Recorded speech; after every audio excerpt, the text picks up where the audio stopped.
Now in a labyrinth, the standard, there's all kinds of labyrinth rituals. They all go through the basic 3 steps, and it's much the same as the 3 steps of prayer really.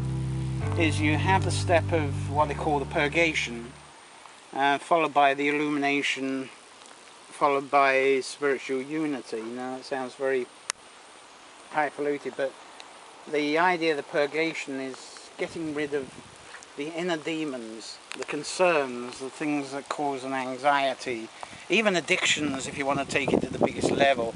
And so whatever the inner demons is, you do the first walk in order to browse on that thing, that's old skin that you're going to release. And then you'll come to this inner circle here as a place to be open to what it is you regard as your Christ, your God, your angel, your Harvey the Puka, whatever it is, and spend that time being present with that acceptance of whatever your spiritual guide is. And then finally, for the unity, you walk with that guide.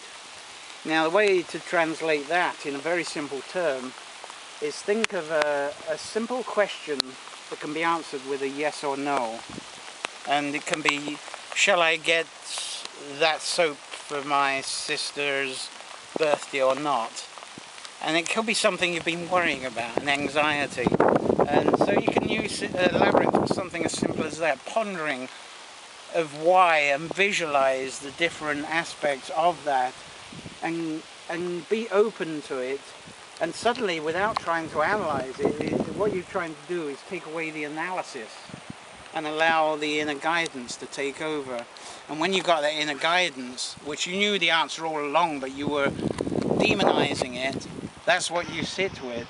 And then perhaps in that sort of situation, you walk with your guide and you're actually going through a visualization of going through the process of the motions of answering that question. So it can be something very simple. And with kiddies, it can be a simple game.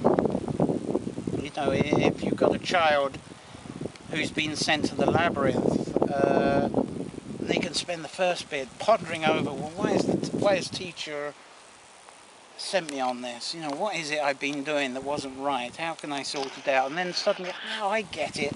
That's the center point.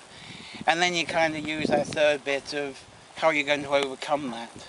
So that's wonderful. But as I say, this is not a regular type of labyrinth. A lot of people would use the Minoan one, where you go through a singular path to the center. You would use the center in the same way, but you do the path in reverse. With this, I give 2 separate paths to do that. Walking this entire labyrinth is nearly a quarter of a mile. It's about 400 yards.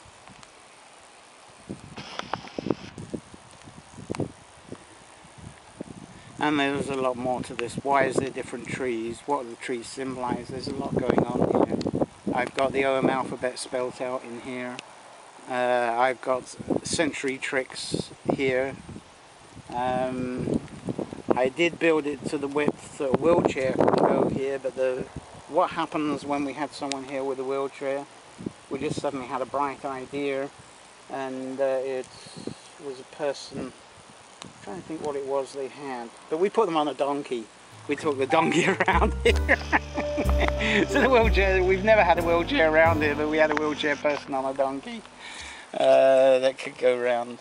They're the Keshcorron Caves, and the Kesh is a combination of 2 words. The key is really come from key, and key is just the same as like in the Orient, the flow of life, or in the Middle East, the calling of prayer to bring life and guidance. East really from the Minoan origin of a woman, and there wasn't a so Kesh is the woman carrying life. Volva of the Morrigo is said to be originally where the life of Erin first came, the first waters, and so you got the woman carrying life as the pregnant. And then the Corron's really interesting, because Corron is the word we use for Rowan. It comes from the Corron. So it's the woman of the Rowan carrying life, and the Rowan from ancient mythology, the second word of the Orm alphabet, and the symbolism of that is that when we're born, though our cord is cut, we're always umbilically connected to the womb, to the spirit of the womb, and that the Rowan is representative of the dragon's head, the dragon's fire that's always in our heart.